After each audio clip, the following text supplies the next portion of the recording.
Good morning class. कल के lecture में हम लोगों ने पढ़ा था रिफ्रैक्शन एंड स्फेरिकल सरफेस के बारे में और उस पर बेस्ड कुछ इंपॉर्टेंट क्वेश्चंस किए थे। आज की इस क्लास में, आज के इस लेक्चर में हम लोग बात करेंगे लेंस मेकर फॉर्मूले की। ठीक है, सो स्टार्ट करते हैं। लेंस मेकर फॉर्मूला, मान लो एक लेंस लिया, ये एक बाई कॉन्वेक्स लेंस है। लेंस के बारे में भी हम लोग पढ़ चुके हैं अपने लास्ट क्लास में। ठीक है, lens and types of lens, इन सभी चीजों के बारे में हम लोग ऑलरेडी पढ़ चुके हैं अपनी लास्ट क्लास में। अगर किसी ने लास्ट लेक्चर नहीं अटेंड किया है तो उसकी वीडियो जरूर देख लेना। हाँ, ये एक बाई कॉन्वेक्स लेंस है। मैंने मान लिया कि ये जो स्फेरिकल सरफेस है, इसका सेंटर ऑफ कर्वेचर यहां पे है C1। सिमिलरली ये जो सेकंड सरफेस है, इसका सेंटर ऑफ कर्वेचर यहां पे है C2। यहां पे मैंने ऑब्जेक्ट रख दिया। सबसे पहले और यहां एज्यूम कर लिया इसकी ऑप्टिकल सेंटर है, ऑप्टिकल सेंटर जिसे हम स्मॉल o से रिप्रेजेंट करते हैं, ऑप्टिकल सेंटर। ओके, सबसे पहले ऑब्जेक्ट से लाइट रे निकलेगी और यहां पे इंसिडेंट हुई। लाइट रे मैं बता चुका हूं कि हमेशा ऑब्जेक्ट से निकलती है और जहां पे दो लाइट रेस मिलती हैं वहां पे इमेज बनती है। तो ऑब्जेक्ट से ये लाइट रे निकली, फर्स्ट सरफेस पे इंसिडेंट हुई, ये स्फेरिकल सरफेस है। फर्स्ट सरफेस पे इंसिडेंट होने के बाद ये रिफ्रैक्ट होगी, मान लिया इस तरीके से। अगर ये सेकंड सरफेस नहीं होता तो इसकी इमेज कुछ यहां पे बनती, मान लिया I। बट चूंकि यहां पे एक सेकंड सरफेस भी है तो फर्स्ट सरफेस से रिफ्रैक्ट होने के बाद जब ये लाइट रे यहां पे आएगी तो यहां पे सेकंड सरफेस, इस सेकंड सरफेस से भी इस लाइट रे का रिफ्रैक्शन होगा। यानी इस बाई कॉन्वेक्स लेंस के केस में, इस लेंस के केस में ये दोनों सरफेस से लाइट का रिफ्रैक्शन होगा। ठीक है, यहां पे मैंने ये लेंस बहुत मोटा बनाया है आपको दिखाने के लिए ताकि फिगर क्लियरली दिखाई दे। But as I have already told you कि हमारे सिलेबस में थिन लेंस है। जितनी भी लेंस हम पढ़ रहे हैं, जितनी भी लेंसेस को डील करेंगे, all the lenses are thin lenses. Okay, now continue. चलो, यहां इंसिडेंट होने के बाद ये लाइट रे फिर से रिफ्रैक्ट होगी एंड सपोज दैट कि इस बार रिफ्रैक्ट होने के बाद ये यहां है, कुछ इस तरह से।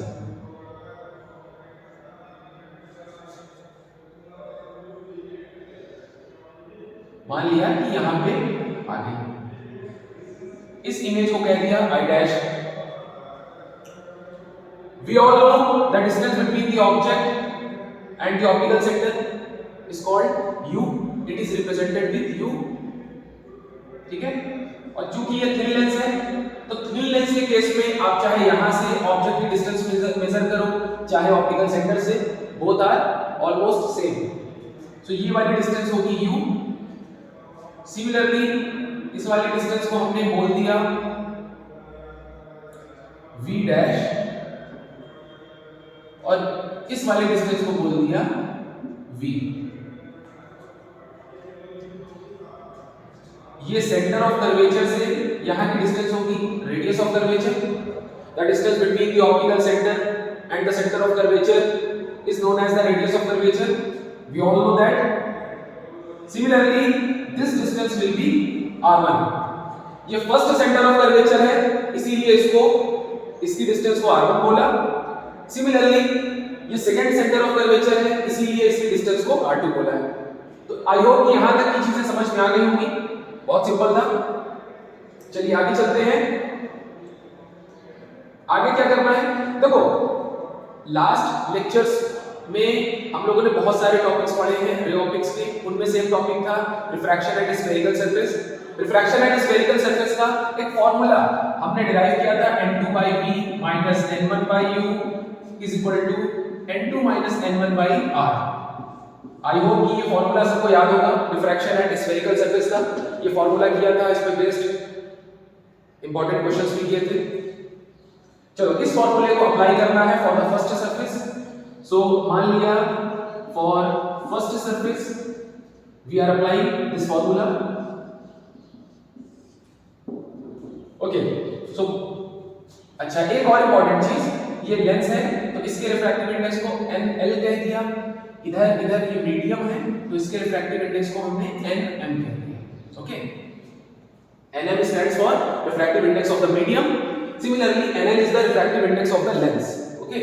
Now, for the first surface, for the refraction at the first spherical surface, we can write by making use of this formula. We can write N2. अच्छा, N1 और N2 के बारे में भी मैं बता चुका हूं, फिर से बता दे रहा हूं ताकि किसी भी तरह की कंफ्यूजन ना हो आपको, कि N1 उस मीडियम का रिफ्रैक्टिव इंडेक्स होता है जहां से लाइट निकल रही है, और N2 उस मीडियम का रिफ्रैक्टिव इंडेक्स होता है जिसमें लाइट जा रही है। Okay, so for the first surface this will be NL by, first surface के लिए इमेज यहां बन रही है, इसकी डिस्टेंस क्या है b डैश, ठीक, minus N1 by U। What is N1? NM by U। एक और चीज, अभी हम यहां पे साइन नहीं रख रहे हैं, अभी हम सिर्फ U V R इन सब चीजों को रख रहे हैं, अभी हम साइन कन्वेंशन का यूज नहीं करेंगे। सबसे पहले दोनों सरफेस के लिए फॉर्मूला अप्लाई करेंगे और बिल्कुल लास्ट में मैं साइन कन्वेंशन के बारे में बताऊंगा।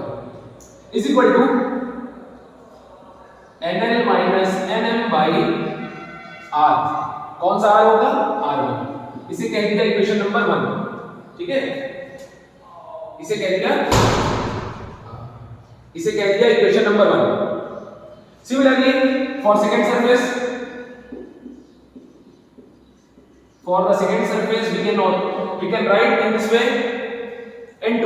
अब देखो सेकंड सरफेस से लाइट रिफ्रैक्ट होकर बाहर निकल रही है, मीडियम में निकल रही है, सो सेकंड रिफ्रैक्टिव इंडेक्स जो है वो मीडियम का होगा, सेकंड रिफ्रैक्टिव इंडेक्स मीडियम का होगा, सो NM बाय, अच्छा यहां पे इमेज क्या बनेगी?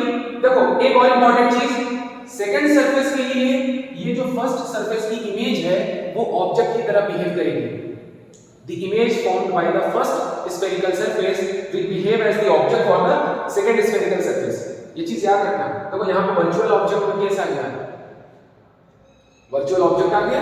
वर्चुअल ऑब्जेक्ट जो है उसकी वजह से इमेज बन रही है। Image of the first surface behaves like the object for the second surface।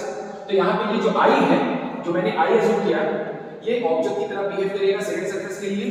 So from here by using this formula we can write NM by V।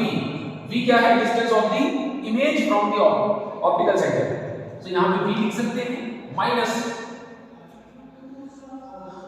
NL by V dash is equal to second minus first, यानी NM minus NL by R2। इसे कहते हैं equation number 2।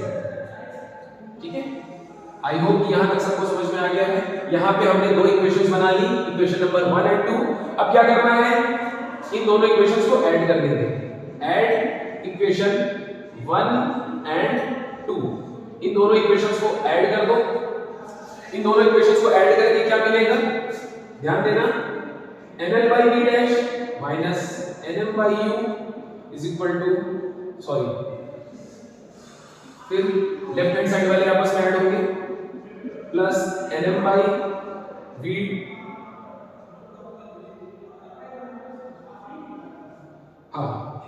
Minus NL by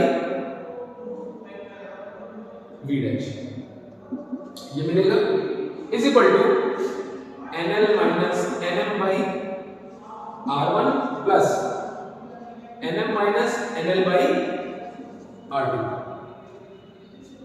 I hope कि यहां तक समझ में आ गया सबको। देखो NL by V dash minus NL by V dash, ये दो टर्म्स कैंसिल हो जाएंगे। यहां से क्या मिलेगा?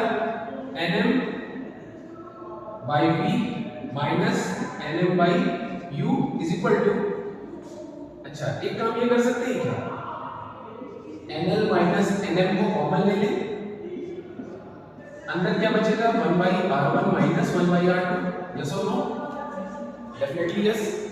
आफ्टर दैट nm को यहाँ से कॉमन लिया, कॉमन लेके राइट हैंड साइड भेज दिया, तो ये बन जाएगा 1/v minus 1/u, this implies that is equal to nl by m, nl by nm minus nm by nm, bracket में 1/r1 माइनस 1/r2। यहाँ पे बेसिकली हमने क्या किया, लेफ्ट हैंड साइड से nm को कॉमन लिया और राइट हैंड साइड भेज दिया। This implies that 1/v minus 1/u is equal to nl by nm minus 1, bracket में 1/r1 minus 1/r2। यहां तक का फॉर्मूला हमें मिल गया।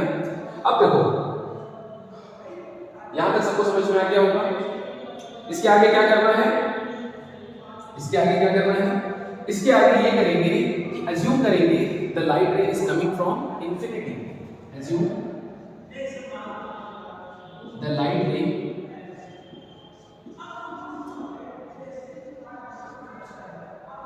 is coming from infinity।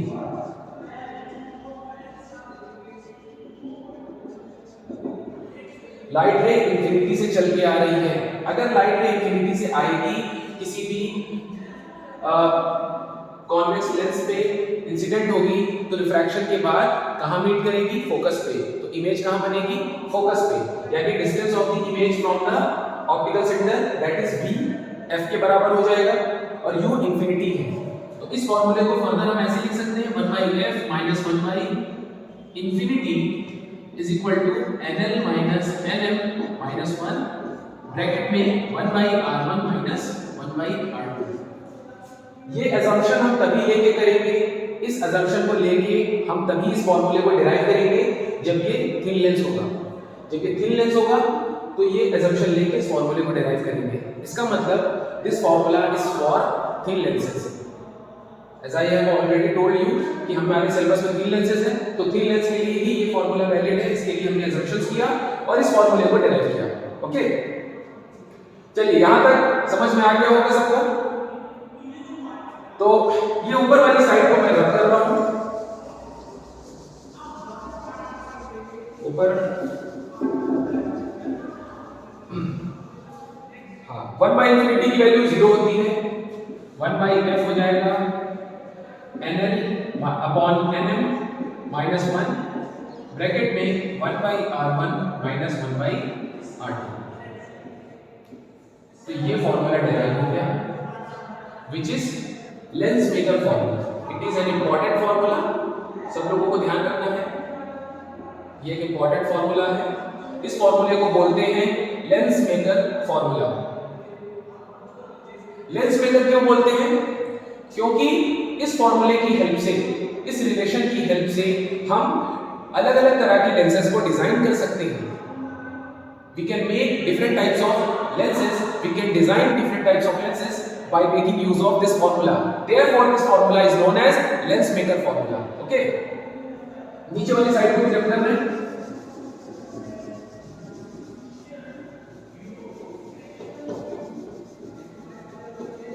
देखो फॉर्मूला तो हम लोगों ने डिराइव कर लिया, ठीक है, सबने नोट कर लिया, आई होप कि सबको समझ में भी आ गया। ये फॉर्मूले के बारे में कुछ और इंपॉर्टेंट चीजें जानना जरूरी है, जैसे कि दिस फॉर्मूला, ध्यान देंगे सब लोग, और इन इंपॉर्टेंट पॉइंट्स को नोट भी करना बहुत इंपॉर्टेंट है। This formula is valid for thin lenses, this formula is valid for thin lenses. एक और चीज, जब भी इस फॉर्मूले को यूज करेंगे, अभी आगे हम लोग इस फॉर्मूले पे बेस्ड न्यूमेरिकल करने वाले हैं, तो जब भी हम लोग इस फॉर्मूले का यूज करेंगे तो हमेशा R1 R2 F इनको साइन के साथ रखेंगे, इनके साइन कन्वेंशन के साथ इनकी वैल्यूज को रखेंगे, ठीक है। Always put the values of R1, R2 and F along with their sign, जो भी साइन है इनके साइन के साथ इनकी वैल्यूज को इस फॉर्मूले में सब्स्टिट्यूट करेंगे हमेशा, इस चीज का ध्यान रखना। ये किन लेंस के लिए है? Lens maker formula, by using this formula we can design different types of lens according to our requirements, according to our purpose. At the same time, while using this formula, we have to keep one thing in our mind, that we have to put the values of R1, R2 and F along with their sign. Understood?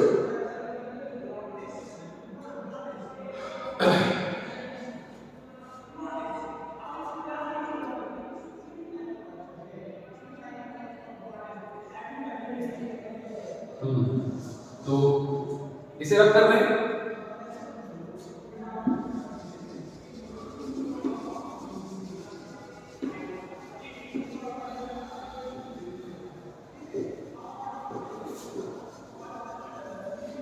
चलिए अब question करते हैं इस फॉर्मूले पे based. Question लेते हैं। Question है कि मान लो एक इस तरह का लेंस है, इसे क्या बोलेंगे? Plano convex lens. क्या नाम है इस लेंस का? Plano convex lens. ठीक है, प्लेनो कॉन्वेक्स लेंस है। और क्या वैल्यूज की मैंने? Just a second.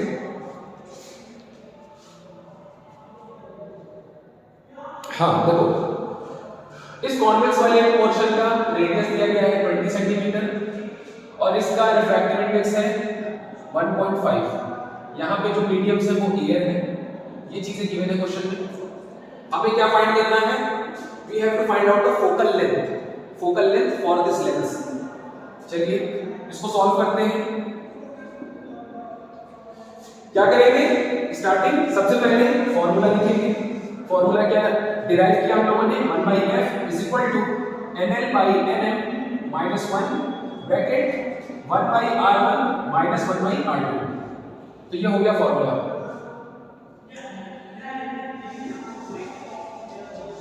ठीक है,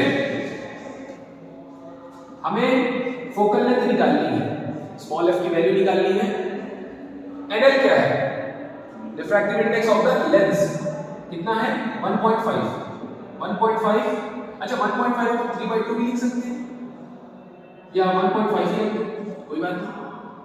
nm क्या है? मीडियम का रिफ्रैक्टिव इंडेक्स 1 है, एयर का रिफ्रैक्टिव इंडेक्स 1 होता है, माइनस 1 ब्रैकेट 1/r1। देखो r1 और r2 क्या है? फर्स्ट सरफेस का रिफ्रैक्टिव इंडेक्स, फर्स्ट सरफेस का रेडियस ऑफ कर्वेचर r1 है, सेकंड सरफेस की रेडियस ऑफ कर्वेचर r2 है। लेकिन हम कैसे डिसाइड करेंगे कि r1 क्या होगा, यानी फर्स्ट सरफेस क्या होगी, सेकंड क्या होगी? तो जिस पे लाइट पहले इंसिडेंट करेगी, जिस सरफेस पे लाइट पहले इंसिडेंट करेगी, पहले टकराएगी, वो होगा फर्स्ट सरफेस और उसका जो रेडियस होगा वो r1 होगा। तो यहाँ पे जो फर्स्ट सरफेस है, मान लो यहाँ से लाइट आई होगी, यहाँ इंसिडेंट हुई, फिर रिफ्रैक्शन होकर बाहर निकली, ठीक है, तो ये फर्स्ट सरफेस है, तो इसका रेडियस ऑफ कर्वेचर कितना है? 20। अच्छा 20, और मैंने बताया था we have to put the values along with their sign. तो यहाँ पे r1 की वैल्यू क्या होगी? ये r1 हो गया, कॉन्वेक्स जो कॉन्वेक्स वाला पोर्शन है इसका रेडियस r1 हो गया, क्योंकि ये फर्स्ट सरफेस है जिस पे लाइट इंसिडेंट होगी। ठीक है, इसकी वैल्यू क्या होगी? +20। इसकी साइन के साथ वैल्यूज को रखेंगे, यहाँ पे लिखा है हम लोगों ने। +20 क्यों होगा? क्योंकि इस डायरेक्शन में लाइट जा रही है और लाइट की डायरेक्शन में हम r1 की वैल्यू को मेजर करेंगे, क्योंकि अगर ये स्फेरिकल सरफेस ऐसे है तो इसका रेडियस कहीं यहाँ पे होगा, तो यहाँ से यहाँ तक जाएंगे, r1 मेजर करेंगे in the direction of light, therefore this distance will B positive. Similarly 1/r2 की वैल्यू क्या होगी? लास्ट लेक्चर में मैंने बताया था कि प्लेन जो सरफेस होता है उसका रेडियस इनफाइनाइट होता है, तो r2 की वैल्यू इनफाइनाइट हो जाएगी। 1.5 माइनस 1 0.5, और 0.5 को लिख सकते हैं 1/2 into 1/infinity 0 1/20। This implies that 1/f is equal to 1/40, or this implies f is equal to 40 centimetre, किसका? प्लस का 40 centimetre. So this is the answer. I hope ये एक सिंपल सा न्यूमेरिकल था, इस फॉर्मूले पे बेस्ड आप सबको समझ में आ गया होगा। ठीक है, इस तरीके से हम फॉर्मूला अप्लाई करके किसी भी क्वेश्चन के लिए फोकल लेंथ फाइंड करेंगे। और फॉर्मूला यूज करने से पहले हम इस चीज का खास ध्यान रखेंगे कि R1, R2 और F की वैल्यू हमेशा उनकी साइन के साथ रखनी है। R1 क्या है किसके लिए, R2 किसके लिए है, N1 N2 क्या होता है। ठीक, ये सब चीजों का ध्यान रखेंगे। ठीक है, थैंक यू।